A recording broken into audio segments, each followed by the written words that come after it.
Hello అందరికీ, theme cake part 2 video అనమాట. Part 1 చూడకపోయింటే please go and watch it.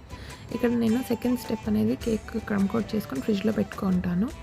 And then final icing కోసం customer పంపించిన పిక్లో మనకి ఆరెంజ్ అండ్ ఎల్లో కలర్ ఉందన్నమాట. సో ఫైనల్ ఐసింగ్ కూడా అదే కలర్లో చేసి నేను ఆల్మోస్ట్ ఒక 2 to 3 అవర్స్ అనేది నేను కేక్ సెట్ అయ్యేకి పెడతానమాట ఫ్రిడ్జ్లో. Because it is stackable cake అనమాట. ఇక్కడ కొలాప్స్ అయ్యే ఛాన్సెస్ చాలా ఉంటాయి. సో అందుకనే మన కేక్ అనేది బాగా సెట్ చేసుకోవాలి. ఎంతసేపు సెట్ అయితే అంత కేక్ స్టేబుల్గా ఉంటుందన్నమాట.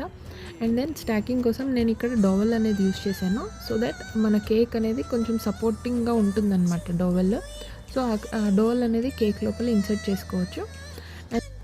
నెక్స్ట్ వీడియోలో నేను ఫాండెంట్తో టాపర్స్ ఎలా చేశాను అండ్ ఎలా అరేంజ్ చేశాను కేక్ పైన అనేది నేను చూపిస్తాను. Stay tuned and subscribe to our channel and also like. Thank you. Bye bye.